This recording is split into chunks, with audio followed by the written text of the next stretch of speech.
Assalamualaikum warahmatullahi wabarakatuh. Berjumpa lagi dengan saya Muhammad Waris Haji. Kita kali ini akan bicara tentang hukum Pascal.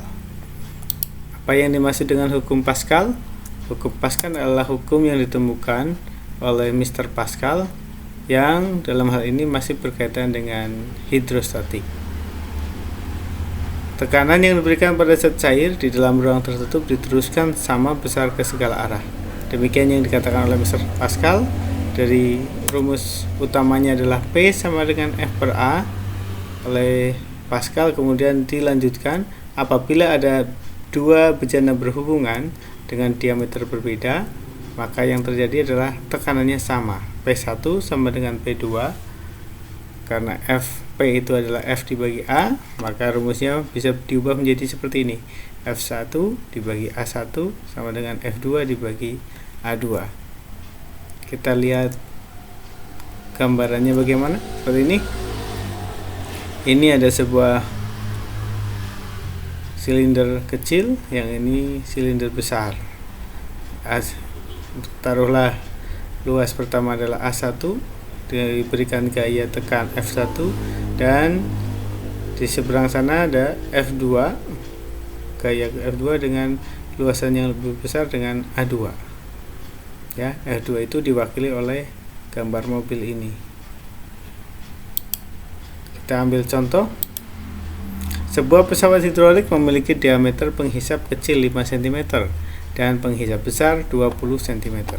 Jika penghisap kecil diberi gaya 100 Newton, berapakah gaya yang timbul pada penghisap besar?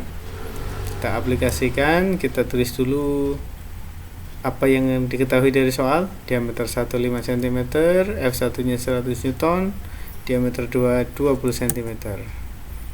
Berapakah F2? Kita tuliskan dulu rumusnya. F1 dibagi A1 sama dengan F2 bagi A2. Kita masukkan angkanya. F1 nya 100, oke. Kemudian A1, kita ambil rumus A1 itu karena bentuknya lingkaran, silinder lingkaran ya, sehingga kita cari luas lingkarannya 1/4 pi d kuadrat. Ini cm, kita harus mengubahnya dalam meter, sehingga 0,05 kita kuadratkan.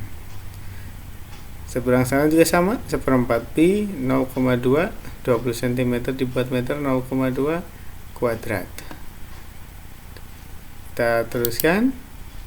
Tidak usah dihitung ya, 1/4 pi karena sekanan kirinya sama, tinggal dicoret, tersisa begini, 0,2 kuadrat kali 100 ya. Ini dipindahkan ke sini, 100 kali 0,04 hasil tadi dibagi dengan 0,05 kuadrat atau 0,025 menghasilkan angka 1600 Newton. Bisa Anda bayangkan gayanya awalnya hanya 100, gaya tekan di silinder lebih besar itu 1600, 16 kali lipat. Hukum Pascal ini selain untuk menghitung digunakan pada pipa yang ukuran lebih besar, ini juga bisa dipakai untuk pipa yang relatif kecil untuk menghitung massa jenis zat cair yang berbeda. Dirumuskan dengan seperti ini.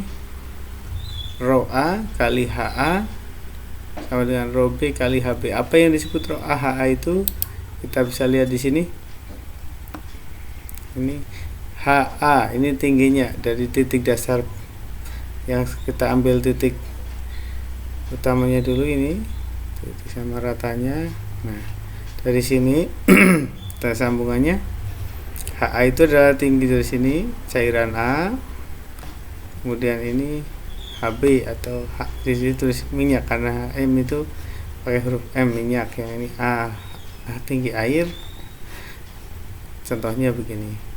Kemudian kita akan lumayan tahu dengan massa jenis air. Jadi massa jenis minyaknya bisa dapat diperoleh dari rumus tadi.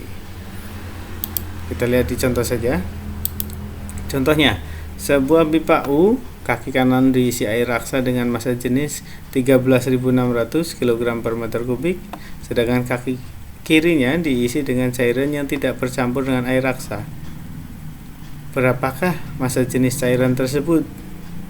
Jika tinggi air raksa 2 cm dan tinggi cairan yang belum diketahui itu 14 cm. Ya. Kita lihat dulu, tuliskan yang diketahuinya. Tingginya 2 cm air raksa, kemudian tinggi cairan X yang belum diketahui adalah 14 cm. Berapakah massa jenis cairan tersebut? Kita masukkan, ini bukan paha ya, rho A HA sama dengan rho B HB. Masukkan angkanya. Rho A yang air raksa tadi 13.600 kali 0,02 sama dengan rho B kali 0,14. Dapatkan angkanya 1942 kilogram per meter kubik.